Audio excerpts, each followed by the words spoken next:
Hello Ram Ram dear students, welcome to Urgent Official. मैं सौरभ गिराटी। अपन unit 4 start करेंगे। अब यूनिट 1 2 3 कंप्लीट कर ली, अब यूनिट 4 स्टार्ट करेंगे। सबसे पहले तो अपन यूनिट 4 में क्या क्या टॉपिक हैं ये देख लेते हैं। इसमें दो टॉपिक हैं। पहला टॉपिक है पौष्टिक खाद्य स्रोत की पहचान जो पर्यावरण पर कम प्रभाव डालते हैं, आज ये देखेंगे अपन। दूसरा टॉपिक है इसमें खाद्य आपूर्ति श्रृंखला और कार्बन फुटप्रिंटिंग को समझने के लिए एक अध्ययन, ये अगले वीडियो में देखेंगे। चलो पहला टॉपिक देख लेते हैं, पौष्टिक खाद्य स्रोतों की पहचान जो पर्यावरण पर कम से कम प्रभाव डालते हैं। यानी कि जो खाद्य पदार्थ पौष्टिक भी हैं और पर्यावरण पर कम से कम प्रभाव डालते हैं, उन खाद्य पदार्थों को देखेंगे अपन। हमारे द्वारा चुने गए खाद्य पदार्थ न केवल हमारे स्वास्थ्य बल्कि पर्यावरण पर भी गहरा प्रभाव डालते हैं। कुछ खाद्य स्रोत का उत्पादन प्राकृतिक संसाधनों का अत्यधिक दोहन से होता है, जिसमें जल, मिट्टी, वायु प्रदूषण बढ़ता है। इसलिए हमें ऐसे पौष्टिक खाद्य पदार्थों का चयन करना चाहिए जो न केवल हमारे शरीर के लिए लाभकारी हो बल्कि पर्यावरण को भी कम से कम नुकसान पहुंचाएं। इसमें पहला है पर्यावरण अनुकूल और पौष्टिक खाद्य स्रोत। जो खाद्य स्रोत पर्यावरण के अनुकूल हैं यानी इको फ्रेंडली हैं। निम्नलिखित खाद्य स्रोत पोषण से भरपूर होते हैं और इनके उत्पादन में पर्यावरण पर कम प्रभाव पड़ता है। पहले होते हैं इसमें स्थानीय मौसमी और खाद्य पदार्थ।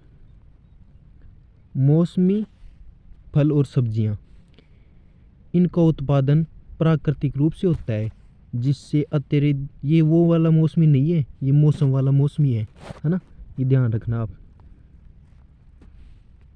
इनका उत्पादन प्राकृतिक रूप से होता है जिससे अत्यधिक उर्वरक और कीटनाशकों की आवश्यकता नहीं होती।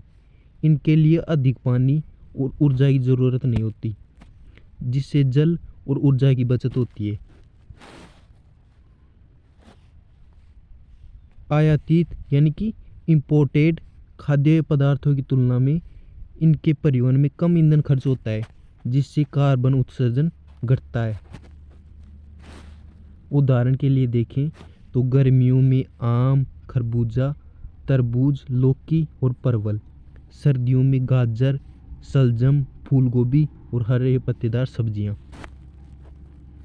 इनमें देखते हैं स्थानीय खाद्य पदार्थों का उपयोग। यह स्थानीय किसानों की मदद करता है और उनके आर्थिक विकास में योगदान होता है। इनसे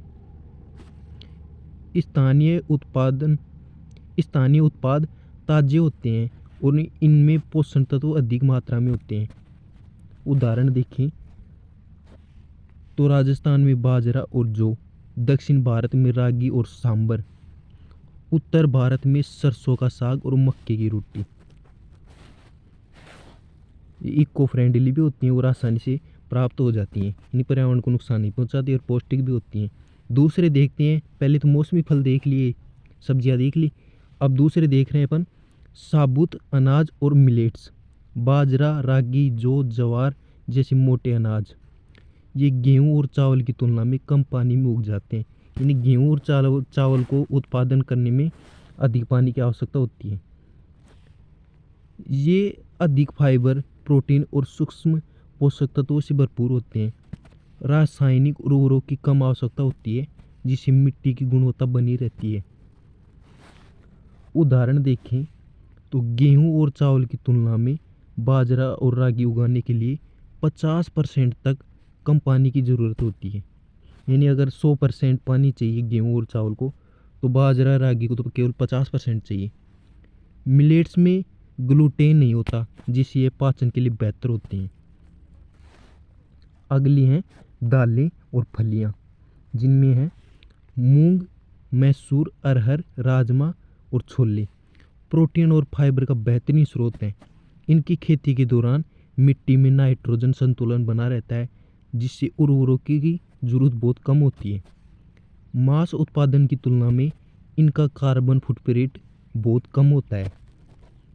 कार्बन फुटप्रिंट क्या होता है ये आगे बताएंगे आपको आएगा। 1 किलो चावल उगाने के लिए 2500 लीटर पानी की आवश्यकता होती है, जबकि 1 किलो दाल उगाने के लिए 1250 लीटर पानी की आवश्यकता होती है। जैविक खाद्य पदार्थ आते हैं अब अगले। कीटनाशकों और रसायनों के बिना उगाए गए खाद्य पदार्थ होते हैं जैविक पदार्थ। जैविक खेती से रसायनों का उपयोग नहीं होता, जिससे जल स्रोत और मिट्टी सुरक्षित रहती हैं। इनकी पौष्टिकता प्रारंभिक खाद्य पदार्थों से अधिक होती है। उदाहरण के लिए जैविक फल और सब्जियां, जैविक दूध और दही। अब अगले हैं टिकाऊ रूप से प्राप्त मछलियां और समुद्री भोजन। अत्यधिक मछली पकड़ने से समुद्री पारिस्थितिकी तंत्र को नुकसान होता है। स्थायी मत्स्य पालन और जलीय कृषि को अपनाने से समुद्री जीवन की रक्षा की जा सकती है। यानी समुद्री मछलियों को पकड़ने के बजाय स्थानीय मछली पालन किया जाना चाहिए। उदाहरण के लिए स्थायी जल स्रोतों से प्राप्त मछलियाँ, जलीय कृषि में उगाई गई मछलियाँ जैसे तिलापिया और कैटफिश। अगले होते हैं शैवाल और वैकल्पिक प्रोटीन स्रोत। सूक्ष्म शैवाल जैसे स्पाइरुलिना कम पानी और भूमि की आवश्यकता होती है। इसमें अत्यधिक प्रोटीन युक्त होते हैं। ये पर्यावरण के लिए पूरी तरह टिकाऊ भोजन माना जाता है। कीट आधारित प्रोटीन। कुछ देशों में खाने योग्य कीड़े जैसे टिड्डे और रेशम कीट प्रोटीन के टिकाऊ स्रोत होते हैं। विदेशों में देखा होगा आपने, कीड़े बहुत खाते हैं। इनमें उच्च मात्रा में प्रोटीन और स्वस्थ वसा पाई जाती है। अब है दूसरा है पर्यावरण अनुकूल भोजन अपनाने के फायदे। पहले में देख लिया कौन कौन से पर्यावरण अनुकूल भोजन है, अब उनके फायदे देखेंगे अपन। प्राकृतिक संसाधन की बचत, कम पानी और कम ऊर्जा की खपत होती है। मिट्टी और जल की गुणवत्ता बनी रहती है। जैविक खेती से मिट्टी की उपजाऊ शक्ति बनी रहती है। कार्बन उत्सर्जन कम होता है। स्थानीय और मौसमी खाद्य पदार्थों के सेवन से परिवहन में कम ईंधन खर्च होता है। पर्यावरण संरक्षण में योगदान, अधिक टिकाऊ खाद्य वैकल्पिक माने जाते हैं। जैव विविधता बनी रहती है। स्वास्थ्य में सुधार, बिना रसायन और कीटनाशकों के खाद्य पदार्थ स्वास्थ्य के लिए अधिक लाभकारी होते हैं। निष्कर्ष या कंक्लूजन, स्वस्थ भोजन और पर्यावरण संरक्षण के बीच गहरा संबंध है। टिकाऊ खाद्य स्रोत को अपनाने से हम न केवल अपने शरीर को पोषण दे सकते हैं, बल्कि प्राकृतिक संसाधनों की भी रक्षा कर सकते हैं। यदि हम स्थानीय, मौसमी, जैविक और कम संसाधन गहन खाद्य पदार्थों का चयन करते हैं तो पर्यावरणीय स्थिरता में महत्वपूर्ण योगदान दे सकते हैं। स्वस्थ भोजन बराबर स्वस्थ पर्यावरण बराबर स्वस्थ जीवन। यानी कि स्वस्थ भोजन करने से स्वस्थ पर्यावरण बनेगा और स्वस्थ जीवन बनेगा।